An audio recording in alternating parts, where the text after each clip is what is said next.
Before we get into it, I just wanted to talk to you, the viewer, about the sub goal that I've set for myself this year. I want to hit 1,000 subs by the end of the year, and according to my YouTube analytics, just under 3/4 of you aren't subscribed when you watch my videos. So if you could please click subscribe and help me get there, that would be so very much appreciated. If you don't watch my videos, that's fine, but it would help other people who want to watch my videos come and see my channel because it helps me up in the algorithm. Thank you guys, let's get into it.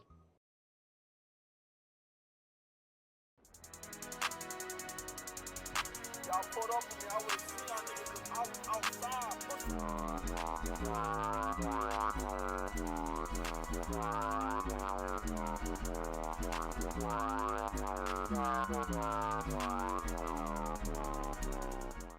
Hey guys, my name's Zero and thanks for taking time out of your day to come and watch another one of my videos. Now, as we barrel stuff people with these AIM-9 P4s conveniently strapped to the bottom of my wingtips, let me talk to you about what I have been doing and what we will be doing going forward.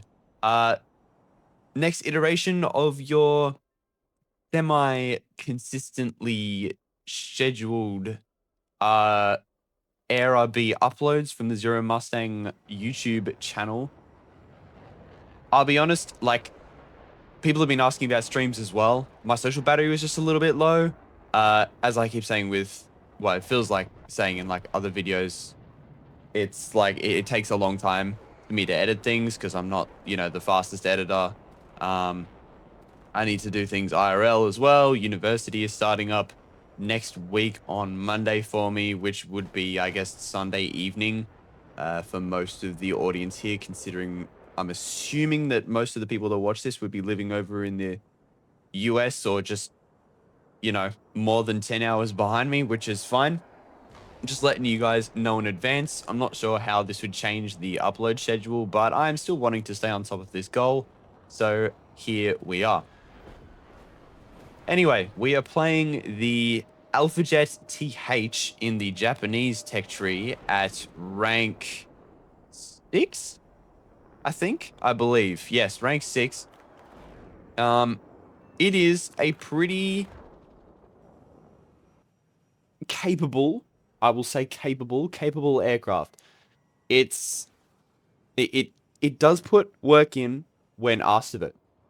But as you will no doubt have seen in the thumbnail, I call this the beta jet because it is simply outclassed in terms of engine power and performance with the other jets.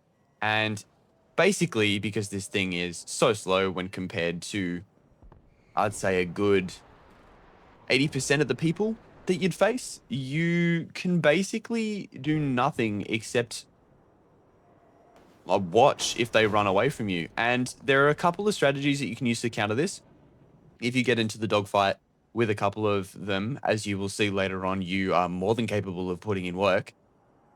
But most of the time, I mean, it's probably not the correct strategy to use, and I am by no means good at playing jets. So if anyone else has any strategies, feel free to put them in the comments below. But what I usually do is try and spool up the AIM-9 P4s and barrel stuff them in the front, or come at them from an angle where they're not looking, to try and get rid of the extra weight from the airframe, and to also, well, try and get a bunch of easy kills in at the start, or at any point in the game, really, because these AIM-9 P4s, if they aren't flared, they pull a lot, they're pretty fast, they don't have the best range, but, of course, as you get to high altitude, they will be better. But yeah, that's basically the main weapon for this plane when you're further away. As you get closer, the Mauser most of the time does an insane amount of damage. I mean, you'll see right here with this MiG-21, just a couple of clicks and he becomes a fireball. But at the same time, there have been times where you line someone up and you graze their wingtip and it only gives you a little bit of a hit. So most of the time it's pretty good. Most of the time it's pretty reliable, but other times it's a little bit bipolar. And then aside from that, aside from the gun's good when it hits, but the keyword there is when, because this airframe is so unstable when you roll around that fine-tuning adjustments at the last second are pretty much impossible. If an opponent rolls out of your way last second, there's a very little chance that you'll be able to hit them. As you can see, like it's super difficult for me to pull in as they're flying past, and just to make those finer tuning adjustments, because this plane just kind of, it is so unstable that it kind of rolls around on its own a little bit. It's a little bit frustrating too, well, as it would be, but you know, then you just pull out the AIM-9P4s and you send off two and hit this absolutely filthy clip where we get 2 severes and eventually 2 kills.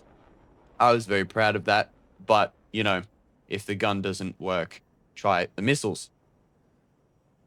Aside from that, the flight performance it's not bad. It doesn't have an afterburner, so it's not going to have the same amount of engine power as most of the other jets that you'll face.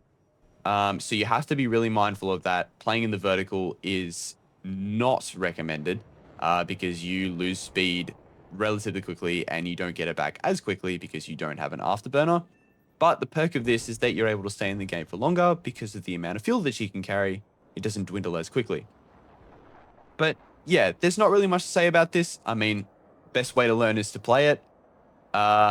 Drew, I know, didn't really like me taking some of his kills, but I was having a good laugh.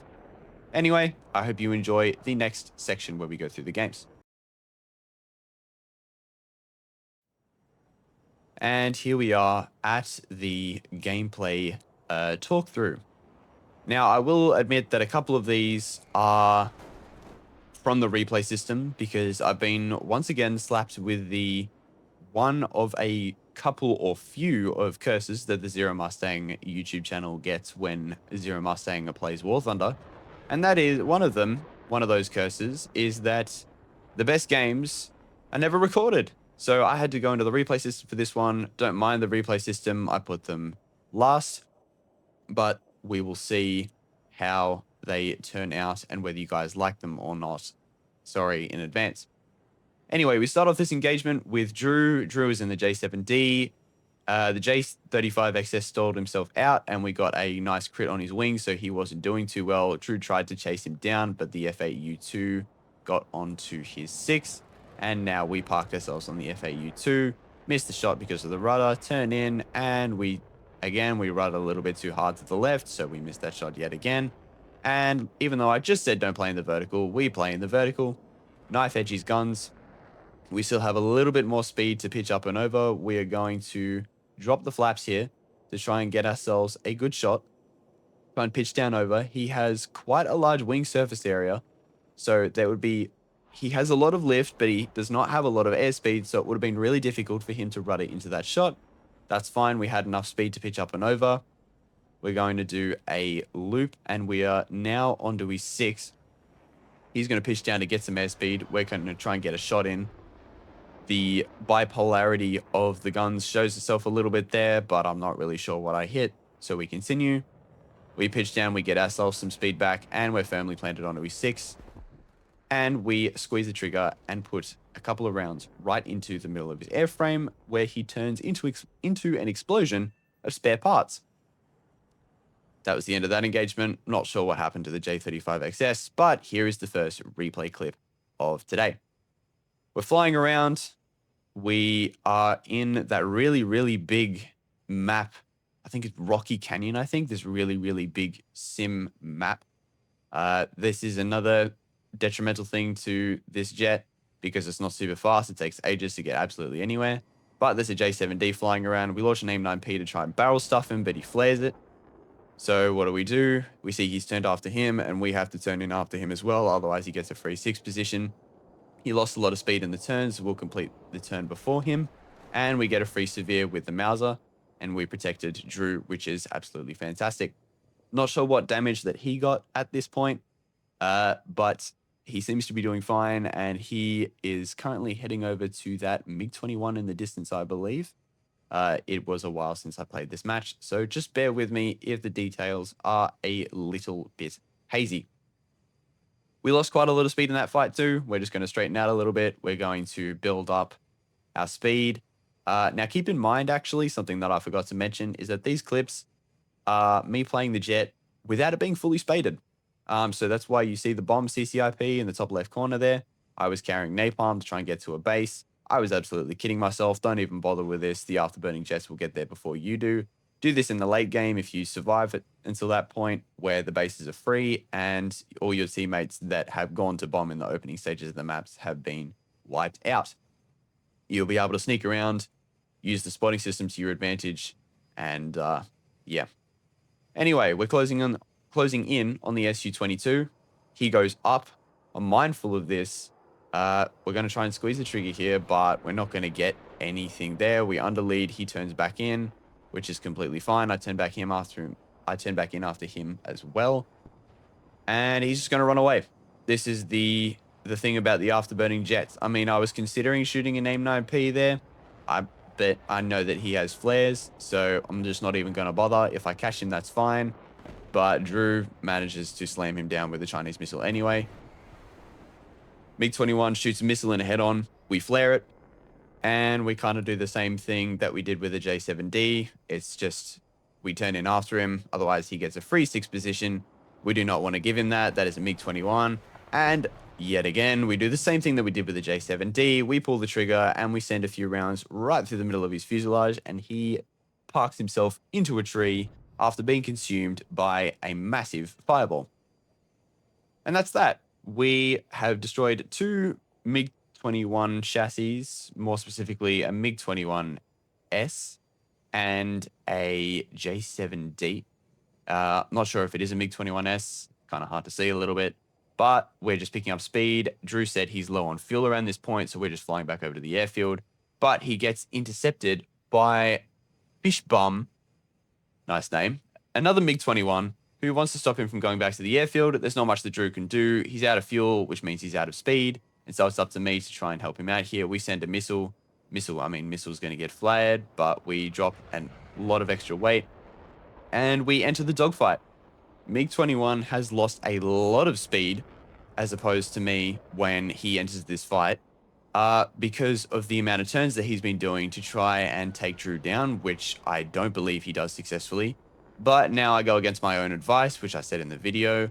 This fight here actually is what caused me to say don't go into the vertical, because there are a lot of errors in which he made, which could have been capitalized onto my downfall, but he makes these mistakes, such as this one right here. He goes up and over. He is pitching down back towards me, which should have been an easy kill for him. He shoots a missile, but I flare it. Pretty easy flare as well, and now he's going to spray. That's why you don't play in the vertical, because even though he has less speed, he has an afterburner that he's able to stamp on, and so now it's up to me to reverse this guy, which I'm able to do pretty handily due to this roll rate. If he had have air brake, though, I have a feeling there that I would not have survived, but I don't believe that he did. So I decided to keep my speed, just roll around his guns, and park myself on his 6 yet again, and we move back into kind of a stall fight-esque shot. A little bit like a rolling scissors.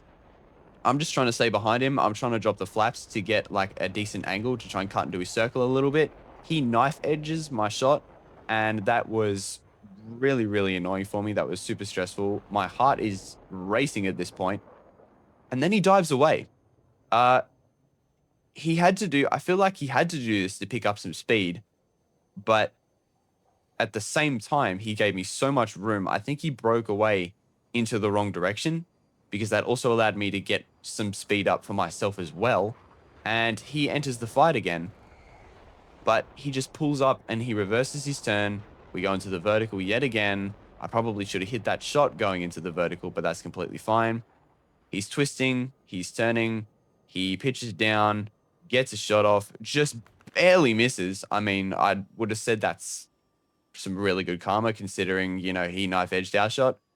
We do the stall fight again. We drop the flaps. We spin as quickly around as what we possibly can. He tries to enter into this hammerhead maneuver to stall himself out and try and get a little pitch down, but he doesn't have enough speed to pull in. We squeeze the trigger and we take off his wing. Oh man, I'm looking at this clip. My heart is like still in my mouth trying to do this. Now you might look at this and you might be like, dude, if this guy's stressed about this dogfight, like he's washed his cheeks, bro. Okay, listen, I don't play jets All right, so just like bear with me. That for someone who doesn't play Jets, for someone who doesn't really know how to play Jets properly, that was monumental for me. Leave me alone. All right. But anyway, we go into the next match. We flank through the mountains so they don't see us coming. These guys are not flaring. We send a missile out on a MiG-25. He's not going to flare that in a million years. And another one on a J7D, and we get 2 free and easy kills right off the bat at the start of the match. That was just absolutely amazing. And we're just going to continue on towards the furball where we're going to catch some more people off guard. We have an SU-22. We have a MiG-23. He's going to shoot a missile at us, but we're going to flare it. We're just going to roll around it as well. Could have pulled in for the shot there, but I didn't want to risk the missile proxy fusing in case the flares didn't, flare it properly. But we continue on to the MiG-23, to the MiG-25, and to another J7E to see what we can do over here. J7E crashes. We send another missile out on the MiG-23. Barrel stuff him. That's kill number 3. So far we're 3 for 3 on our missiles. That's another thing that I'm pretty pleased about. Not sure what Drew's doing. I know he's alive at this stage of the map because I was talking to him at VC at this point. But we see another F5. F5 is pre-flaring. He has the right idea. We're not going to launch that missile because that would just be a waste. We can continue on to the Su-22, but we're watching this F5, who I believe is turning in after me. Yes, he is. So we're going to have to straighten out a little bit, try and pick up some speed so we can enter the dogfight with a little bit more of an advantage. And the Su-22 comes in. So we are going to roll around the R60, the Su-22 shoots. And we're going to try and make the shot as hard as possible for the F5. We're going to bank in. We're going to pitch up over his nose. He has too much speed to pitch after that properly. And I'm going to try and roll back in. I have no idea why I shot there, to be honest. I guess it was just a pre-fire just in case. Maybe I thought my nose was going to whip around fast enough. I don't know. In any case, it was a waste of bullets. So we pitch back down. He turns back in yet again, which is not the brightest move, and he keeps turning and losing speed, and at this point he's pretty much done. Like, he just goes into a circle. It's just a matter of leading the shot. But yeah, he's slow as hell. I mean, that's a done deal pretty much. You got to keep your speed in that. You have to keep your speed in that, otherwise an Alpha Jet with no afterburner and a 27mm Mauser cannon will come and clean you up pretty reliably. But anyway, we continue on after getting a nice little 4-piece. We try and find the last guy, or one of the last guys, who is at the airfield. We try to be super sneaky. We use this mountain here that the airfield is situated on to cover our approach. I have a feeling he's at the runway. I don't think he would have gone all the way back. And we pick up over the hill, and there he is. And he sees me immediately. He fires off an R60. We flare it. And that's going to not track us very well at all. We're going to pull in, and that is our 5th kill of the match. He dies pretty much instantly and crashes on the runway. And that will be it for the rest of the game. I mean, we definitely don't get cleaned up by that J7D who just absolutely hauls it over here for us. That would be ludicrous. But thank you for watching, and I will see you guys in the next one.